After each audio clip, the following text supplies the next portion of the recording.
नमस्कार साथियों, स्वागत है आप सभी का आपके अपने इस YouTube चैनल पर जिसका नाम है जीएस बुस्टर, जो कि पाठ है तक्षशिला आईएएस बलिया का और मैं हूं अनूप उपाध्याय।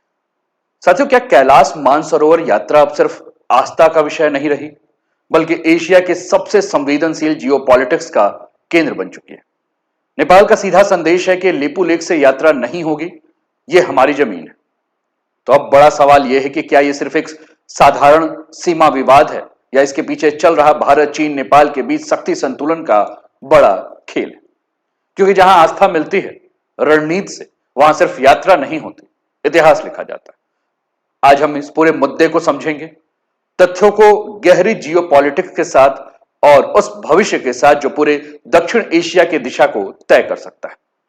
साथियों, चैनल पर पहली बार है तो चैनल को सब्सक्राइब करके बेल आइकन दबा दीजिएगा कि यहां आने वाले हर वीडियो का नोटिफिकेशन आप सभी को जो है वो समय पर मिल सके। तो चलिए शुरुआत करते हैं आज के इस सेशन का। और आज का टॉपिक है, नेपाल ने रोकी मानसरोवर यात्रा, लिपु लेक पर भारत को चुनौती कि ये हमारा इलाका है। और भारत नेपाल संबंधों में जो है वो फिर से तनाव उपज चुका है। दो समाचार पत्र हैं, एक तरफ काठमांडू पोस्ट है, दूसरी तरफ एनडीटीवी है। दोनों ने इस न्यूज को कवर किया है। काठमांडू पोस्ट लिखता है, Nepal send diplomatic notes to India, China over Lipulekh route. NDTV लिखता है, why Nepal is objecting to India China Kailash Mansarovar Yatra plan. आपके स्क्रीन पर साथियों ये यात्रा का दृश्य है जो कि कैलाश मानसरोवर यात्रा का है। लेकिन इस विवाद के बारे में अगर हम बात करें तो इस विवाद की शुरुआत जो है वो साल 1816 यानी कि सुगौली की संधि के बाद से शुरू हुई। साल 1816 सुगौली संधि के बाद भारत, जो कि उस समय ब्रिटिश इंडिया था, और नेपाल के बीच सीमा जो है वो तय की गई थी। और उस समय एक सीधी बात की गई थी कि सीमा जो तय होगी वह काली नदी के आधार पर होगी। सब कुछ लग रहा था कि साफ साफ है, लेकिन असली कहानी यहीं से शुरू होती है। असली विवाद जो है, उस विवाद को ट्विस्ट जो है वो यहीं से मिलता है कि समस्या ये नहीं है कि सीमा नदी से तय होगी, समस्या ये है कि काली नदी शुरुआत कहां से होती है। और यहीं से दो दावों की जो है वो टकराव हमें देखने को मिलती है। साथियों, आपके स्क्रीन पर ministry of foreign affairs Nepal का जो है वो लेटर आपको देखने को मिल रहा है, जो कि नेपाली भूमि लिपु लेक के ऊपर जो है वो बात की गई है। और लिखा गया, कैलाश मानसरोवर यात्रा का विषय में मीडिया बाट सोधी, मतलब ये नेपाली लैंग्वेज में जो है वो सारी की सारी बातें हुई हैं। 1816 सुगौली संधि के बारे में बात की गई है। महाकाली नदी पूर्व का लिम्पधार, लिपु लेक और काला पानी जो है, इसको ये नेपाल ये कह रहा है कि ये उनका भूभाग है और नेपाल सरकार पूर्णतः इस बात को लेकर अडिग है, ऐसा इस लेटर में कहा गया है। Response from the Foreign Ministry of spokesperson regarding question asked by the media on the Kailash Mansarovar यात्रा by Lipu lake on Nepali territory. तो इसी पर पूरा का पूरा जो है।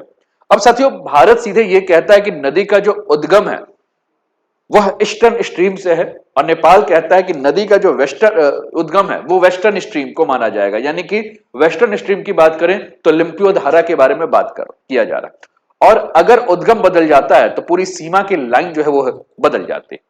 अब यहीं से अगर हम बात करें साथियों, तो इस सवाल की वजह से तीन अहम जगह जो है वो विवाद में आ गई है। और वो विवाद का जो क्षेत्र देखने को मिल रहा है वो लिम्पो धारा, काला पानी और लिपु लेक का क्षेत्र है। अब आप बड़े ध्यान से देखेंगे, जितने भी आपको रेड लाइन नजर आ रहे हैं वो भारत अपनी सीमा बताता है, और जो येलो में कवर आपको दिख रहा है नेपाल कहता है कि ये हमारा सीमा। और साथियों, ये पूरा का पूरा केवल जमीन के टुकड़ों की लड़ाई नहीं है, यह रणनीतिक और राजनीतिक और धार्मिक तीनों स्तर पर अगर हम बात करें तो बेहद अहम मुद्दा है। साथियों, यहीं से जो है वो कैलाश मानसरोवर यात्रा जो जा रहा है, हजारों श्रद्धालु हर साल इसी रास्ते से कैलाश पर्वत और मानसरोवर की तरफ जाते हैं। अब जो ये नया तनाव हुआ है, जिसमें नेपाल ने साफ शब्दों में कहा है कि लिपु लेक से यात्रा मत कराओ, ये हमारा क्षेत्र है, यानी कि ये मामला सिर्फ इतिहास या नक्शे तक सीमित नहीं रहा है, अब ये सीधा जो है वो कूटनीतिक टकराव की स्थिति बन चुकी है। और कुल मिलाकर अगर हम बात कर रहे हैं तो हमने कहा कि एक नदी का जो उद्गम है वह तीन इलाके और धार्मिक यात्रा के ऊपर चर्चाओं को जो है शुरू किया है, भारत नेपाल चीन के बीच। और यहीं से सबसे छुपा हुआ शक्ति संतुलन का खेल जो है वो चल रहा है। तो हम इस टॉपिक को जो है वो और विस्तार पूर्वक जो है वो समझने का प्रयास करेंगे। साथियों, आपकी स्क्रीन पर तस्वीर है, जो श्रद्धालु मानसरोवर कैलाश यात्रा पे गए हुए हैं वो आप देख रहे हैं किस प्रकार से जो है इसकी परिक्रमा कर रहे हैं, उसकी तस्वीर है। साथियों, नेपाल यह भी बताया है कि वो पहले भी भारत को इस इलाके को लेकर जो है सड़क निर्माण, व्यापार और पर्यटन जैसे एक्टिविटी ना करने की अपील करता रहा है। नेपाल ने चीन को भी आधिकारिक तौर पर यह जानकारी दी है कि लिपु लेक उसका हिस्सा है, नेपाल इससे पहले भी लिपि लेख को अपना हिस्सा बताता रहा है। उसने पिछले साल कुछ नोट भी जारी किए थे जिसमें लिपु लेख, काला पानी और लिम्पियो धारा को नेपाल का हिस्सा दिखाया था, जबकि ये तीनों के तीनों इलाके जो हैं वो भारतीय सीमा में आते हैं। साथियों, आप थोड़े से तस्वीर को और भी ध्यान से देखें और इस पर हम थोड़ी देर बाद आएंगे इस यात्रा के रूट पर, लेकिन मैं आपके सामने ये तस्वीर रख रहा हूं। जिस इमेजेस के माध्यम से जो है वो आप समझ सकते हैं इस पूरी की पूरी स्थिति को। आप अपने स्क्रीन पर देख रहे हैं साथियों, ये काली नदी है और यह मेची नदी। मेची नदी यानी कि पूर्वी नेपाल की सीमा और काली नदी यानी कि पश्चिमी नेपाल की सीमा। 1816 में सुगौली की संधि हुई थी गोरखा किंगडम और ब्रिटिश इंडिया के बीच में। ठीक, अब ये पूरा का पूरा जो हमने कहा कि दो नदियों ने जो है वो क्या की थी, भारत और नेपाल की सीमा को तय किया था, है ना। यानी कि भारत और नेपाल और चीन से सीमा लगे हुए जो इलाके हैं, ये हिमालय से निकलने वाली दो नदियां हैं जिसने ये चीज सारी जो है वो की गई। अब इस इलाके को अगर हम बात करें, जहां काला पानी, जो काली नदी जहां से निकल रही है, इस इलाके को काला पानी का क्षेत्र कहते हैं और यहीं से लिपु लेख दर्रा है। यहीं से उत्तर पश्चिम की तरफ अगर हम बात करेंगे तो ये जो दर्रा है, इसी दर्रे को जो है वो लिम्पुआ धारा भी जो है वो कहते हैं। ठीक, अब अंग्रेज और नेपाल के गोरखा राजाओं के बीच में हमने कहा कि 1816 में सुगौली की समझौता हुआ और काली नदी के जरिए भारत और नेपाल के बीच में सीमा जो है तय की गई। समझौते के तहत काली नदी के पश्चिमी क्षेत्र को जो है वो भारत का इलाका माना गया, जबकि नदी के पूर्व में पड़ने वाला जो क्षेत्र था वह नेपाल का हिस्सा माना गया। काली नदी के उद्गम स्थल यानी कि सबसे पहले कहां से निकलती है, इसी को लेकर जो है वो दोनों देशों के बीच में विवाद है। भारत पूर्वी धारा को जो है वो काली नदी का उद्गम मानता है, जबकि नेपाल जो है वो पश्चिमी धारा को जो है वो उद्गम मानता है, और इसी आधार पर दोनों देश काला पानी के इलाके को लेकर अपना अपना दावा कर रहे हैं। साथियों, ये पूरा का पूरा जो क्षेत्र है वह उत्तराखंड के पिथौरागढ़ इलाके में आपको देखने को मिलेगा। आप अपने स्क्रीन पर यह भी तस्वीर देखिए, ये 1819 का कुमाऊं का मैप है, यह काली नदी आपको देखने को मिल रहा है। ठीक, अब ये उत्तराखंड में जो ये कुमाऊं रीजन है अगर हम बात कर रहे हैं, तो उत्तराखंड का जो ये जिला है जिसका नाम है पिथौरागढ़, और पिथौरागढ़ में ये काला पानी स्थित है और भारत और नेपाल और चीन के बीच में रणनीतिक रूप से अगर हम बात करें तो ये बहुत ही महत्वपूर्ण ट्राई जंक्शन है। काला पानी से भारत बहुत आसानी से जो है वो चीन की सेना के ऊपर नजर रख सकता है। भारत ने पहली बार 1962 के युद्ध में यहां सेना तैनात की थी और इलाके के महत्व को देखते हुए इन दिनों यहां भारत तिब्बत सीमा पुलिस बल यानी कि आईटीबीपी को जो है वो तैनात किया गया। भारत से मानसरोवर जाने वाले तीर्थयात्री इसी इलाके से, इसी लिपु लेख पास से जो है वो गुजरते हैं। 1962 में जब चीन और भारत का युद्ध हुआ था तो चीन के हमलों के बाद जो है वह इस लिपु लेख दर्रे को जो है बंद कर दिया गया था, लेकिन 2015 से चीन के साथ जब व्यापार और मानसरोवर यात्रा की शुरुआत जब की गई थी तो इसको सुगम बनाने के लिए क्या किया गया था, इसे फिर से खोल दिया गया था। साथियों, मई 2020 में भारत ने कैलाश मानसरोवर यात्रा को सुगम बनाने के लिए पिथौरागढ़ से लिपुलेख दर्रे तक जो है वो लगभग, अगर हम बात कर रहे हैं तो लगभग 80 किलोमीटर की लंबाई के लिए एक नई सड़क का जो है उद्घाटन किया था, जिसको लेकर नेपाल ने उस समय भी नाराजगी जताई थी। प्रधानमंत्री मोदी 2015 में जब चीन की यात्रा पे गए थे तो उस समय जो चीन के तत्कालीन प्रधानमंत्री थे जिनका नाम था ली केकियांग, उन्होंने लिपु लेख के रास्ते से व्यापार बढ़ाने के लिए समझौता किया था और नेपाल ने भी उस समय भी इसका विरोध किया था, क्योंकि यह फैसला नेपाल के बिना सलाह के लिया गया था और नेपाल ने तब भारत और चीन को डिप्लोमेटिक नोट भी भेजे थे। अभी हाल में अगर हम बात करें साथियों, तो जो कैलाश मानसरोवर यात्रा के बारे में हम बात कर रहे हैं, यह यात्रा अब शुरू होने वाली है और यह यात्रा जब शुरू होने वाली है, 2026 का जो पूरा शेड्यूल आ चुका है, विदेश मंत्रालय ने इसको दिया है, तो यह उत्तराखंड के लिपुलेख और सिक्किम के नाथुला दर्रा दोनों जगह से जो है संचालित होगी। अब अगर हम बात कर रहे हैं साथियों, तो दोनों रूट से 10-10 बैच भेजे जाएंगे, 1000 श्रद्धालु जो है वो यात्रा करेंगे और लिपुलेख रूट से अगर हम बात करें तो 500 यात्री जो है वो जाएंगे। उत्तराखंड के पिथौरागढ़ जिले से ये पूरी की पूरी यात्रा संचालित की जाएगी, जो 4 जुलाई से जो है वह दिल्ली से इस यात्रा की जो शुरुआत होगी। अब थोड़ा सा हम रूट भी देख लेते हैं कि रूट क्या है। तो रूट की अगर हम बात कर रहे हैं साथियों, तो आपके स्क्रीन पर अगर हम बात करें तो दिल्ली से टनकपुर, धारचूला, गुंजी, नाभीगढ़, पुरंग काउंटी, तारकिन, झेरपू गेस्ट हाउस, झुंझुनू और फिर उसके बाद चूगू, ये पूरी की पूरी यात्रा जो है वो कैलाश मानसरोवर की आपको देखने को मिल रही है।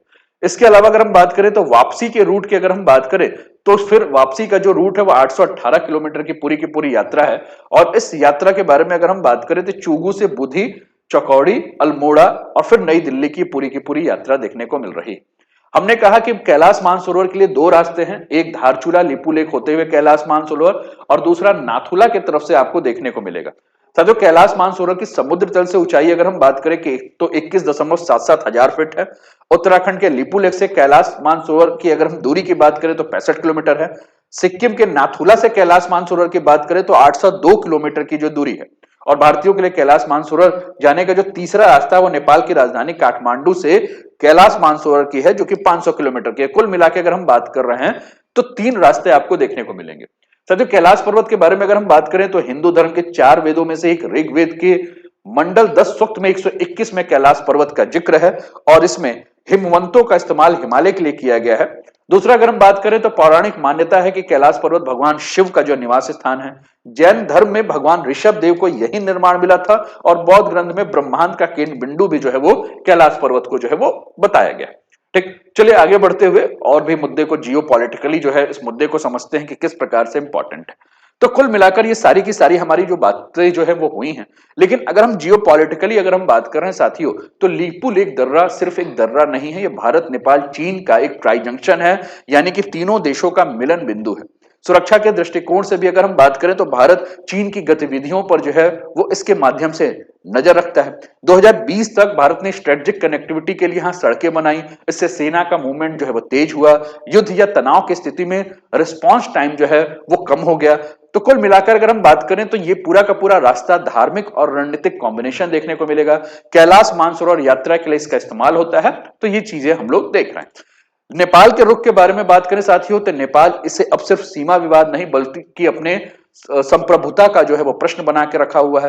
नेपाल ने अपने नक्शे में जो है इसे अपना क्षेत्र दिखाना शुरू किया है। नेपाल की घरेलू राजनीति हो, इसमें भी जो है यह एक बहुत बड़ा मुद्दा है। भारत के खिलाफ जो है नेपाल बार बार सख्त रुख अपना रहा है। जनता में राष्ट्रवाद को इसके माध्यम से मजबूत किया जा रहा है और इसका पूरा का पूरा रणनीतिक लक्ष्य यही है कि भारत के ऊपर दबाव बनाया जाए, अंतर्राष्ट्रीय स्तर पर अपनी स्थिति को मजबूत किया जाए और आंतरिक राजनीतिक वैधता जो है वो हासिल किया जाए।